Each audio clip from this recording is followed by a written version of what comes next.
Recientemente visité maravillosos museos en la ciudad que lo tiene todo. De lo visto, 3 museos llamaron poderosamente mi atención. El primero de ellos, el Museo del Banco de México, recién inaugurado en el año del 2021. El segundo de ellos, el Museo Interactivo de Economía, inaugurado en el 2006.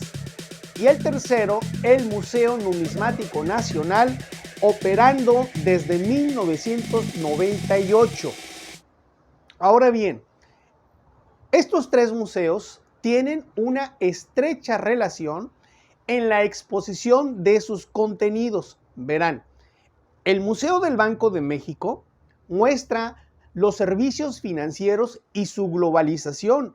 Además, muestra arte, valor y diseño en la emisión de billetes y la acuñación de monedas por parte del Banco Central.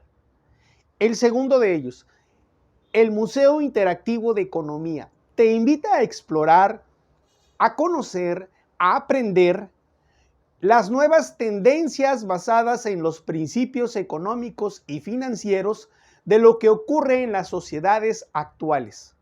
Además, reitera la sustentabilidad en el cuidado del medio ambiente. Y el tercero, la antigua fábrica de acuñación de monedas. Un pasado que nos muestra la historia de la fundición y la mezcla de metales preciosos. La historia de la primera casa de moneda desde la corona española hasta el México actual. En este video, para comprender realidades y para comprender la riqueza patrimonial de estos y otros museos, te propongo conocerlos desde 2 conceptos, cultura y los DESCA. Comenzamos con la primera pregunta. ¿Qué es cultura?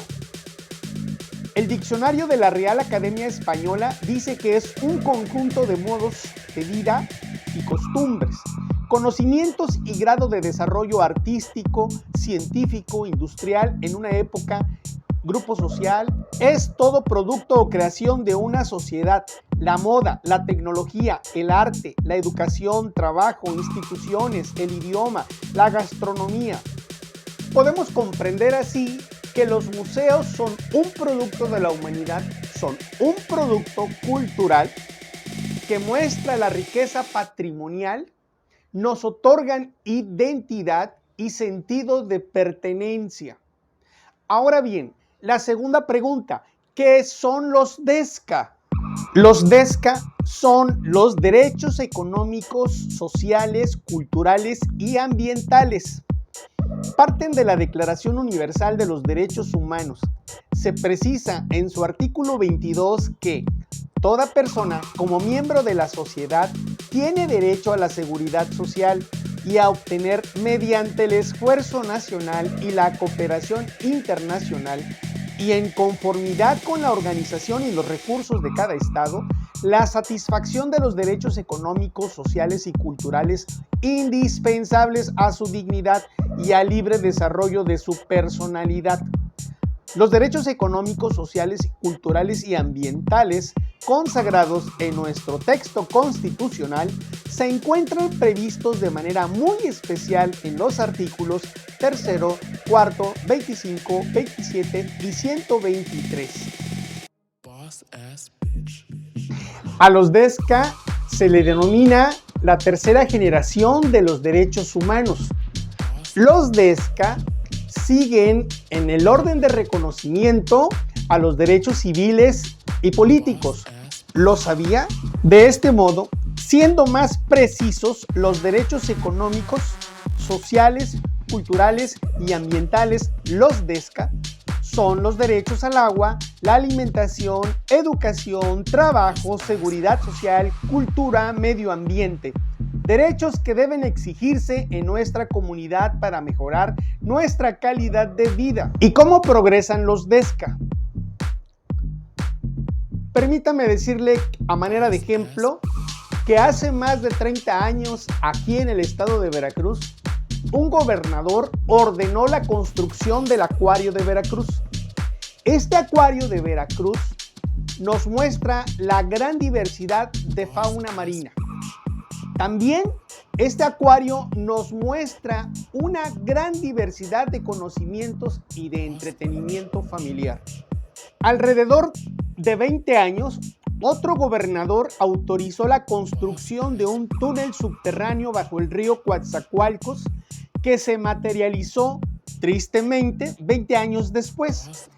El túnel Coatzacoalcos es un proyecto que moderniza el sistema de comunicación como primer modelo de tráfico vehicular bajo un río en América Latina. El Museo del Banco de México, el Museo Interactivo de Economía, MIDE, y el Museo Numismático Nacional cumplen con los principios de universalidad, de progresividad, en materia de derechos humanos y en específico los DESCA en la Ciudad de México. Sin embargo, en los estados y ciudades de provincia no hay mucho de qué hablar. ¿Usted qué opina? Por lo expuesto, se puede decir que la satisfacción experimentada al ver estos museos hace que el espíritu individual y colectivo alcance niveles nacionalistas y multiculturales. El ver todos los contenidos expuestos es ver el patrimonio nacional, es ver la historia, la economía, el diseño, la arquitectura, la religión, la tecnología y otros más como muestra de la expresión cultural. Es además una demostración de cultura, pedagogía y a nivel turismo. Es una expresión de identidad, de pertenencia y de riqueza cultural. En los próximos videos podremos ver sus contenidos. Hasta la próxima y mucha salud.